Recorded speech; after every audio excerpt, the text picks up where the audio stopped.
हरि ओम श्री गणेशाय नमः। जय जय श्री सीताराम जन्माज महाराज की जय हो। जय श्री इच्छा पूर्ण पंचवालय धाम की जय हो। जय श्री राधे कृष्णा। रंग भरी एकादशी, अमल की एकादशी की हार्दिक बधाई, ढेरों शुभकामनाएं। अमल की एकादशी व्रत कथा मात्म्य फाल्गुन शुक्ल पक्ष की एकादशी। मानदाता जी बोले कि हे वशिष्ठ जी, यदि आप मुझ पर प्रसन्न है तो ऐसे व्रत की कथा कहो जिससे मेरा कल्याण हो। महर्षि वशिष्ठ जी बोले कि हे राजन, सब व्रतों में उत्तम और अंत में मोक्ष देने वाला अमल की एकादशी व्रत का वर्णन करता हूँ। ये फाल्गुन माह के शुक्ल पक्ष में होता है। इस व्रत के फल से समस्त पाप नष्ट हो जाते हैं। इस व्रत का पुण्य 1000 गोदान के बराबर है। उसे ध्यानपूर्वक सुनो। एक वैदिक नामक नगर था। उस नगर में ब्राह्मण, वैश्य, क्षत्रिय, शूद्र चारों वर्ण के लोग आनंद पूर्वक रहते थे। नगर में सदैव वेद ध्वनि गूंजा करती थी। उस जगह पापी, दुराचारी, नास्तिक आदि कोई न था। उस नगर में चैत्ररथ नामक चंद्रवशी राजा राज्य करता था। वह महान विद्वान तथा धार्मिक था। उस राज्य में कोई भी दरिद्र तथा कंजूस नहीं था।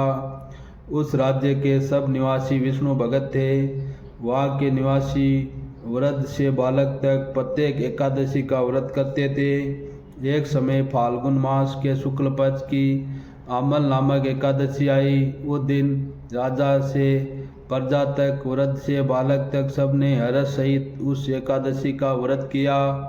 राजा अपनी प्रजा के साथ मंदिर में आकर कुंभ स्थापित करके तथा धूप दीप नैवेद्य पंचरत्न छत्र आदि से धात्री का पूजन करने लगे। वे सब धात्री की इस प्रकार स्तुति करने लगे, हे धात्री, तुम ब्रह्म स्वरूप हो। तुम ब्रह्मा जी द्वारा उत्पन्न हो और समस्त पापों को नष्ट करने वाली हो। तुमको नमस्कार है। अब तुम मेरा आदेश स्वीकार करो।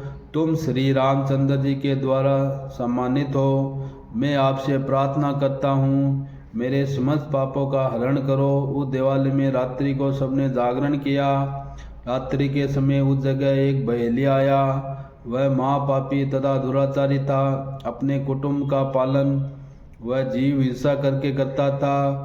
वह भूख प्यास से अत्यंत व्याकुल था। कुछ भोजन की इच्छा से मंदिर के एक कोने में बैठ गया। उस जगह विष्णु भगवान की कथा तथा एकादशी मातम्य सुनने लगा। इस प्रकार उस बहेलिया ने समस्त रात्रि को अन्य लोगों के साथ जागरण कर व्यतीत की। प्रातःकाल होते ही सभी लोग अपने अपने घर चल दिए। इसी प्रकार वह बहेलिया भी अपने घर चला गया और भोजन किया। कुछ समय बीतने के पश्चात उस बहेले की मृत्यु हो गई और अमल की एकादशी के व्रत तथा रात्रि जागरण के प्रभाव से उसने एक राजा के यहाँ जन्म लिया। उसका नाम बसुरत रखा गया। बड़ा होने पर वह चतुरंगी सेना सहित तथा धन धान्य से युक्त होकर 10 सहस्त्र ग्रामों का पालन करने लगा। वह तेज में सूर्य के समान, कांति में चंद्रमा के समान, वीरता में विष्णु भगवान के समान और क्षमा में पृथ्वी के समान था। वह अत्यंत धार्मिक, सत्यवादी, कर्मवीर और विष्णु भगत था। वह प्रजा का समान भाव से पालन करता था। दान देना उसका नित्य का कर्तव्य था। एक दिन वह राजा शिकार खेलने के लिए गया। देवयोग से वन में वह रास्ता भूल गया और दिशा ज्ञान न होने के कारण उसी वन में एक वृक्ष के नीचे सोता रहा। उस समय पहाड़ी से डाकू वहाँ पर आए और राजा को अकेला पाकर उसको मारो मारो का शब्द करके टूट पड़े। वह डाकू कहने लगे कि इस दुष्ट राजा ने हमारे माता पिता, पुत्र पौत्र आदि संबंधियों को मारा है तथा देश से निकाल दिया, अतः इसे अब अवश्य मारना चाहिए। ऐसा कहकर वह डाकू राजा को मारने लगे। उस पर अस्त्र शस्त्र का प्रहार करने लगे। उनके अस्त्र शस्त्र राजा के शरीर पर गिरते ही नष्ट हो जाते और राजा को पुष्पों के समान प्रतीत होते थे। उन डाकुओं के अस्त्र शस्त्र उन पर उल्टा प्रहार करने लगे, जिससे मूर्छित हो गए।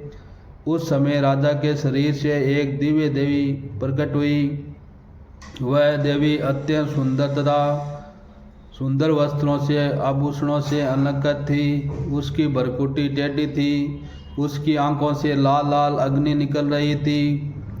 वह उस समय दूसरे काल के समान प्रतीत होती थी। वह उन डाकुओं को मारने दौड़ी और समस्त डाकुओं को लाल काल के गाल में पहुंचा दिया। जब राजा जगा तब इन डाकुओं को मरा हुआ देखकर सोचने लगा कि इन शत्रुओं को किसने मारा है, मेरा इस वन में कौन हितैषी रहता है। जब वह राजा ऐसा विचार कर रहा था तब भी आकाशवाणी हुई, हे राजन, इस संसार में विष्णु भगवान के अतिरिक्त तेरी कौन रक्षा कर सकता है। इस आकाशवाणी को सुनकर राजा अपने नगर को वापस आ गया और सुखपूर्वक राज करने लगा। महर्षि वशिष्ठ जी बोले, हे राजन, यह सब अमल की एकादशी के व्रत का प्रभाव था। जो मनुष्य एक अमल की एकादशी का व्रत भी करते हैं वह प्रत्येक कार्य में सफल होते हैं और अंत में विष्णु लोक को जाते हैं। इति अमल की एकादशी व्रत कथा मातम्य। बोलो श्री विष्णु भगवान की जय हो, लक्ष्मी मैया की जय हो, शंकर भगवान की जय हो, माता रानी की जय हो, ब्रह्मा जी महाराज की जय हो, सरस्वती मैया की जय हो, अपने अपने कुल देव इष्ट देव की जय हो, कृष्ण कन्हैया लाल की जय हो, राधे प्यारे की जय हो, श्याम राजा रामचंद्र भगवान की जय हो, लक्ष्मण भरत शत्रुघ्न हनुमान जी महाराज की जय हो, अवधपुर धाम की जय हो, पवन सुत हनुमान की जय हो, अंजनी के लाल की जय हो, संकट मोचन महाबली हनुमान जी की जय हो, श्री मेहंदीपुर बालाजी की जय हो, श्री सालासर बालाजी की जय हो, श्री डूंगर बालाजी की जय हो, श्री तिरुपति बालाजी की जय हो, श्री बागेश्वर बालाजी की जय हो, श्री इच्छापूर्ण पंचमुखी बालाजी धाम की जय हो, लड्डू गोपाल की जय हो, साड़क राम जी ठाकुर जी महाराज की जय हो, श्री बालाजी के बार नाम हनुमान नंदनी सूत वायु पुत्र महाबल रामेश फाल्गुन सका पिंगाच अमितिकम उद्दिकमण चिताशोक नाशक लक्ष्मण प्राणदाता दशक्री उद्रपा। ओम नमः पार्वती पते हर हर महादेव शिव शंभु। ओम शांति शांति शांति शांत भवन्तु। काल हर कष्ट दुख हर पीड़ा हर दारिद्र हर हर सबका भला कर। बोलो काशी विश्वनाथ महादेव की जय हो, सनातन धर्म की जय हो, अपने अपने माता पिता गुरुजनों की जय हो, आज के आनंद की जय हो, धर्म की जय हो, अधर्म का नाश हो, मनुष्य का उद्धार हो, प्राणियों में सद्भावना हो, विश्व का कल्याण हो। वंदे गौ मातरम। भारत माता की जय हो, गंगा मैया की जय हो, सरयू मैया की जय हो, नर्मदा मैया की जय हो। जय श्री राम, जय जय श्री राम, राम राम सा खमा गणि सा गणि गणि खमा सा।